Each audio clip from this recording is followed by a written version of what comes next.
عمران خان کے جھوٹے امریکہ دشمن نعروں کی حقیقت۔ ناظرین، پاکستان میں ایک سیاسی بحران پوری شدت کے ساتھ اپنا اظہار کر رہا ہے، جس میں کسی بھی سیاسی پارٹی کے پاس معاشی بحران اور سماجی مسائل کا سرے سے کوئی حل ہی موجود نہیں ہے۔ عمران خان 3.5 سال سے زائد عرصہ برسر اقتدار رہا اور اس دوران مہنگائی اور بے روزگاری تاریخ کی بلند ترین سطح پر پہنچ گئے، جبکہ صحت کے شعبے کی نجکاری سے لے کے ادویات کی قیمتوں اور تعلیمی اداروں کی فیسوں میں ہوش ربا اضافے تک تمام تر اقدامات اس کے عوام دشمن کردار کا اظہار تھے، جبکہ سرمایہ دار طبقے کو بڑے پیمانے پر ٹیکس چھوٹ، مراعات اور سبسڈیاں دی جا رہی تھیں اور IMF اور ورلڈ بینک سمیت تمام سامراجی اداروں کے احکامات کی بجاوری کی جا رہی تھی۔ افغانستان سے امریکی افواج کے انخلاء کے وقت عمران خان امریکہ کے تمام احکامات پر ایک زر خرید غلام کی طرح عمل کر رہا تھا، یہاں تک کہ امریکی فوجیوں کو ہنگامی طور پر اسلام آباد میں کئی دنوں تک ٹھہرانے کا تمام تر بندوبست بھی عمران خان نے کیا۔ اس کے علاوہ کابل میں طالبان کی مسلط کردہ نئی حکومت کے لیے ڈالروں کی بھیک اور امریکہ سے رحم کی اپیل کرنے کا سلسلہ بھی عمران خان کے دور میں ہی شروع ہوا۔ اسی سے بڑھ کر اس کی سامراجی غلامی اس وقت کھل کر سامنے آئے جب وہ ٹرمپ کے سامنے ایک غلام کی طرح بیٹھ کر نہ صرف اس کا بھاشن سنتا رہا بلکہ واپسی پر کشمیر پر مودی کے ناجائز قبضے پر اور سامراجی اقدامات کو بھی خاموش حمایت فراہم کرتا رہا۔ اس کے علاوہ IMF کے سامنے ناک رگڑ کر اس کی تمام شرائط قبول کرنے بھی عمران خان کا ماضی میں کوئی ثانی نظر نہیں آتا۔ پہلے اپنا وزیر خزانہ IMF کے حکم پر تبدیل کیا، پھر انتہائی سخت شرائط پر قرضے کی بھیک کو بھی قبول کیا اور تمام تر سامراجی پالیسیاں اس ملک کے غریب عوام کے کندھوں پر ٹیکسوں میں اضافے اور نجکاری کی شکل میں منتقل کر دی۔ اسی طرح امریکی سامراجی آقاؤں کے احکامات پر CPEC کے منصوبے کو بھی پس پش ڈال دیا، جو در حقیقت چین کا سامراجی منصوبہ تو تھا لیکن اس کا خطے میں امریکی مفادات سے براہ راست تصادم بن رہا تھا۔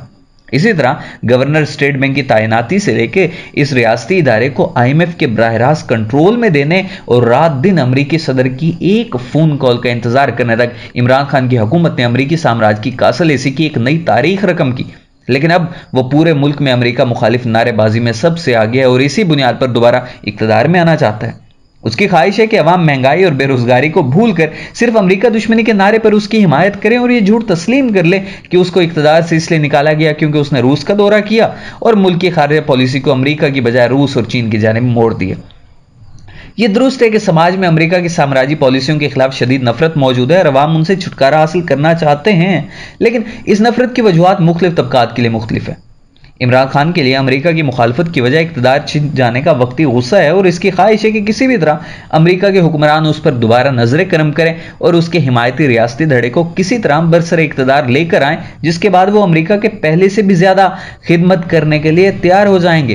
اس کی تمام تر تقریروں اور بیانات میں امریکہ کی کسی بھی مالیاتی پالیسی پر کوئی تنقید موجود نہیں اور وزیر اعظم بننے سے پہلے والی IMF کے خلاف اس کی تقریریں ابھی تک دوبارہ سنائی نہیں دے رہی ہیں۔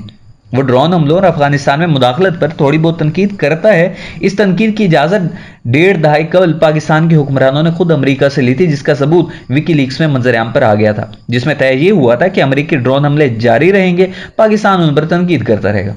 اسی طرح افغانستان میں براہ راست امریکی مداخلت ختم ہو چکی ہے اور فی الحال امریکہ کا ادھر واپسی کا کوئی ارادہ نہیں، لیکن خود عمران خان اس مداخلت کو ختم کرنے کے خلاف تھا اور امریکی اخباروں میں بطور وزیر اعظم مضامین لکھ رہا تھا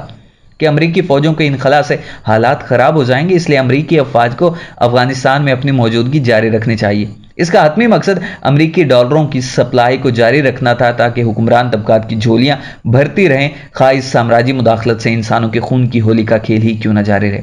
اسی طرح روس کے دورے کے دوران بھی اس نے امریکی سامراج کے دنیا بھر میں کیے جانے والے مظالم کے خلاف کوئی آواز بلند نہیں کی اور نہ ہی امریکہ کی سامراجی پالیسیوں پر ابھی تک کوئی واضح تنقید کی ہے،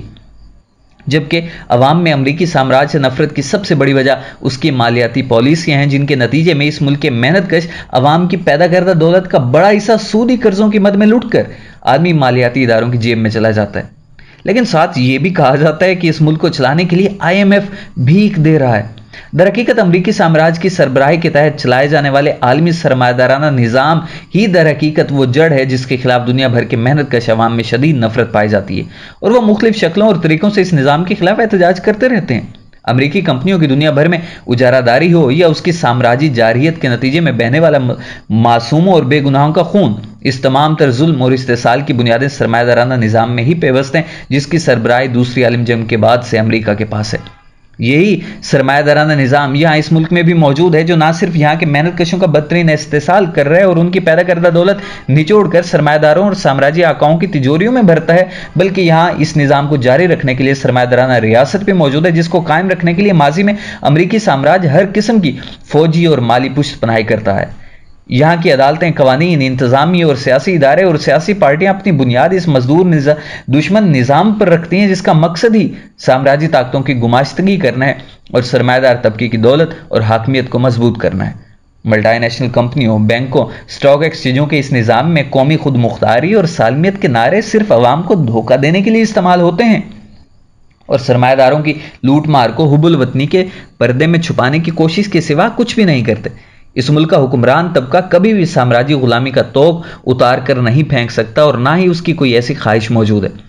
इराक और अफगानिस्तान पर साम्राज्य जारहियत के वक्त पूरी दुनिया में इन साम्राज्य जंगों के खिलाफ नफरत मौजूद थी और यूरोप और अमेरिका समेत दुनिया के बेशतर ममालिक में लाखों लोग एहतजाज कर रहे थे, लेकिन इसके मुल्क के हुक्मरान समेत दुनिया के अक्सर सरमायादार ममालिक के हुक्मरान और साम्राज्य जंग को ना सिर्फ हिमायत दे रहे थे बल्कि इसमें बराह रास्त शरीक भी थे। आज भी हुक्मरान तबका अपनी बाहमी लड़ाई में अमेरिका की दुश्मनी के नारे को अवाम को धोखा देने के लिए इस्तेमाल करता है, लेकिन कभी इस निज़ाम में और इन बुनियादों पर तनकीद नहीं करता जो इस जुल्म को जन्म देते हैं, क्योंकि ऐसा करने में उनकी अपनी हाकमियत और इक़्तिदार खतरे में पड़ जाता है। इमरान खान गुज़िश्ता कुछ हफ्तों से अपना मवाजना भुट्टो से भी कर रहा है और कह रहा है कि उसका इक़्तिदार भी अमेरिका ने ख़त्म करवाया था, लेकिन जहां भी वो झूठ और फ्रेब का इस्तेमाल कर रहा है और ये नहीं बता रहा है कि भुट्टो ने समाज की सोशलिस्ट तब्दीली का नारा लगाया था और उसे अधूरा छोड़ दिया था। इसी वजह से इनकलाब को मुकम्मल ना करने के बायस जब उसकी अवामी हिमायत में बड़े पैमाने पर कमी आई और दूसरी तरफ रद्द इनकलाबी कुव्वतों को अपनी सफ़ें दुरुस्त करने का मौका मिला, तो अमरीकी साम्राज्य ने सोशलिस्ट नारेबाजी और नेशनलाइजेशन जैसे इकदाम करने पर उसे सबक सिखाने के लिए फैसलाकुन मुदाखलत की थी। इससे कबल इमरान खान वाज़े तौर पर भुट्टो की नेशनलाइजेशन की शदीद मुखालफत कर चुका है और निजकारी के अवाम दुश्मन एजेंडे पर ना सिर्फ ईमान रखता है बल्कि सेहत जैसे बुनियादी नौइयत के शोबे को तेजी तरीन निजकारी करके अवाम पर बीमारी और मौत मुसल्लत कर चुका है। लेकिन इसके बावजूद इंतहाई बेशर्मी और ढिठाई से ना सिर्फ अपना मवाजना भुट्टो से करता है बल्कि अपने जलसों का मवाजना भी माजी के उन जलसों से करने की जुर्रत करता है जब अयूब खान की इंतहाई सरमायादाराना नवाज आमरीत के खिलाफ एक इनकलाबी तहरीक उभरी थी और मेहनत कशों ने फैक्ट्रियों और जागीरों पर कब्जे शुरू कर दिए थे और सरमायादाराना निज़ाम को ख़त्म करने की कोशिश शुरू कर दी थी। पीपल्स पार्टी की क़यादत ने इस तहरीक को सरमायादाराना निज़ाम की हुदूद में मुक़य्यद कर दिया था और अमरीकी साम्राज्य से समझौतेबाजी करते हुए इसके सरमायादाराना निज़ाम की ग़ुलामी कबूल कर ली, जिसकी सज़ा भुट्टो और बेनज़ीर को भी मिली और जिसका खामियाजा आज तक अवाम भुगत रहे। इमरान खान की हिमायत दरमियाने तबके के एक महदूद हिस्से में जो मुआशी और समाजी बहरान की वजह से शदीद दबाव और तनाव की कैफियत में है, उसे निजात का कोई रास्ता नजर नहीं आ रहा है, जिसकी वजह से उसकी बेचैनी और बढ़ती चली जा रही है। इस कैफियत में ये अफराद रियासती इदारों पर शदीद तनकीद से भी बाज नहीं आ रहे और इस मुल्क की मुक्तदिर कुव्वतों को तमाम तर सूरत हाल का जिम्मेदार ठहरा रहे हैं। लेकिन इस अमल में भी उन्हें लगता है कि वहां पर चंद अफराद को तब्दील कर दिया जाए तो उनके हामी अहम ओहदों पर तैनात हो जाएं तो तमाम मसाइल हल हो सकते हैं। लेकिन मसला चंद अफराद और अहम शख्सियात का नहीं बल्कि इस पूरे निज़ाम के बहरान का है जो तमाम तर रियासती और सियासी बहरानों को जन्म दे रहा है। और कोई भी शख्सियत या धड़ा बरसर इक़्तिदार आ जाए, ये बहरान हर सूरत में शिद्दत ही अख्तियार करेगा और निज़ाम के ज़िवाल को गहरा करता चला जाएगा। मजदूर तबके में इमरान खान की हिमायत पहले भी किसी काबिल ज़िक्र पैमाने पर मौजूद नहीं थी और अब भी वो मेहनत कश अवाम की वसी तरीन अक्सरियत को मुतवज्जह नहीं कर सकता। दर हकीकत कोई भी सियासी पार्टी अवाम की बड़ी हिमायत हासिल नहीं कर सकती और तमाम पार्टियां हुक्मरान तबके के मुख्तलिफ धड़ों की ही नुमाइंदा बनकर रह चुकी हैं और ज़मीनी हक़ाइक़ से मुकम्मल तौर पर कर चुकी हैं। नई हुकूमत के पास अवामी हिमायत हासिल करने के वसी तर मौक़े मौजूद थे और अपने अवाम दुश्मन माजी और मज़ालिम के बावजूद इमरान खान के 3.5 साल की बर्बादी ने उन्हें फिर से एक मुतबादिल बनने के लिए मौका फराहम किया था। लेकिन उनके पास भी महंगाई और बेरोज़गारी का कोई हल मौजूद नहीं है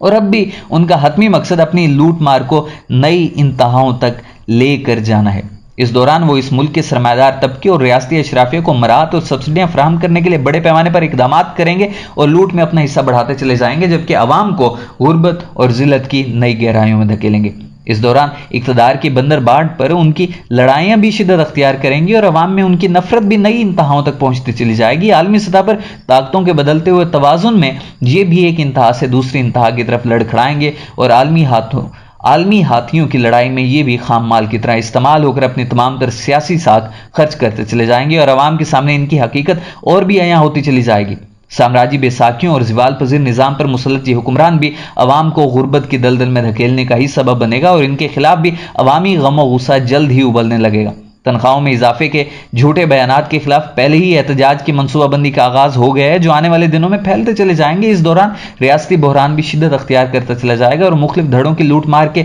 माल पर लड़ाई नई इंतहाओं को छुएगी। अगर किसी को लगता है कि आने वाले महीनों में फौज के सरबराह की तैनाती के ऐलान के साथ ही ये लड़ाई खत्म हो जाएगी, तो इससे समाज के बहरान की शिद्दत का दुरुस्त अंदाजा ही नहीं है।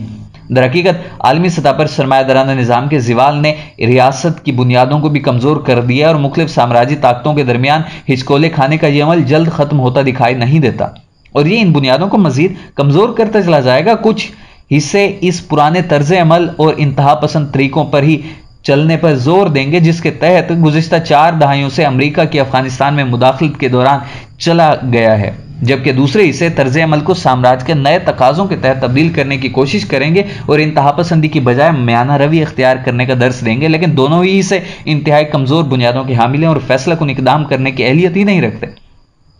इसलिए यह कशमकश ना सिर्फ ये कि जारी रहेगी बल्कि एक दूसरे पर हमलों की शिद्दत में भी इजाफा करती चली जाएगी, जिससे रियासती बहरान शदीद तर होता चला जाएगा और इस दौरान आलमी सतह पर ताकतों का तवाज़ुन भी मुसलसल बदलता रहेगा और अमेरिका और यूरोप की चीन और रूस से कशमकश मजीद शिद्दत अख्तियार करेगी, जिसके बराह रास्त असरात पाकिस्तान के सियासी और रियासती बहरानों पर भी मुरतब होंगे और हुक्मरान तबका मज़ीद टूट फूट का शिकार होगा। ऐसे में नए आम इंतखाबात भी मसले को हल करने की बजाय मसले को मज़ीद ज़्यादा शदीद बनाएंगे। इस सारे अमल में मेहनत कश तबके की हुक्मरानों की सियासत से बेगानगी और नफरत बढ़ती चली जाएगी और वह पहले भी इस खेल में किसी धड़े की सियासी हिमायत देने की ज़रूरत महसूस नहीं कर रहे हैं। इसकी वजह यह है कि कोई भी सियासी पार्टी मजदूरों के मसाइल में दिलचस्पी नहीं रखती। ये तमाम तर समाजी, मुआशी और समाजी बहरान और सियासी बहरान हतमी तौर पर मेहनत कश तबके को सियासत के मैदान में धकेल सकता है और यही इस पूरे समाज के लिए एक फैसला कुन मरहला होगा। जब मेहनत कश खुद सियासत के मैदान में कदम रखते हैं तो पूरे समाज की बागडोर अपने हाथों में ले लेते हैं। एक तवील अरसे तक उनकी किस्मतों के फैसले बड़े बड़े सियासतदान, जर्नैल, जज और ब्यूरोक्रेट करते रहते हैं और वो सब कुछ खामोशी से बर्दाश्त करते रहते हैं, क्योंकि ज़िंदगी के तल्ख हालात में उन्हें इतनी फुर्सत ही नहीं कि वो इस अमल का हिस्सा बन सकें। लेकिन जब भी मेहनत कश बतौर तबका सियासत के मैदान में अमली कदम रखते हैं तो तमाम तर सूरत हाल ऊपर से लेकर नीचे तक यकसर बदल जाती है। इक़्तिदार हुक्मरानों के ऐवानों से निकलकर गलियों, चौराहों, फैक्ट्रियों और खेतों खलिहानों में आ जाता है। साम्राज्य ताकतों के मुतालिक फैसले हों या मईशत और तिजारत के बारे में पॉलिसियां, वो अवामी असम्बलियों में तय होती हैं। इंसाफ की फराहमी के लिए किसी महंगे वकील या जज की ज़रूरत ही पेश नहीं आती, बल्कि अवामी अदालतों में इंसाफ के तमाम तकाज़े पूरे करते हुए फैसले सुनाए जाते हैं। जमहूरियत की इस्तलाह की बेमुसर्रफ जुगाली करने की बजाय हकीकी जमहूरियत अवाम के दरमियान में परवान चढ़ती है और मजदूर यकजहती का अमल और उसका अमली नमूना समाज के हर हिस्से में नजर आता है। इस तमाम तर अमल में अगर एक इनकलाबी पार्टी मौजूद हो जिसके पास सोशलिस्ट निज़ाम का मुकम्मल प्रोग्राम और इनकलाबी नज़रियात पर कायम तंजीम मौजूद हो तो सरमायादाराना निज़ाम का मुकम्मल खात्मा किया जा सकता है। जुल्म और इस्तेसाल पर मबनी निज़ाम का खात्मा करके न सिर्फ गुर्बत, ज़िल्लत, महरूमी और तबकाती समाज का हमेशा के लिए खात्मा किया जा सकता है, बल्कि साम्राज्य ताकतों और उनके सूदी कर्ज़ों की जकड़बंदी से हमेशा के लिए निजात भी हासिल की जा सकती है। बढ़ो एक सोशलिस्ट इनकलाब की तरफ।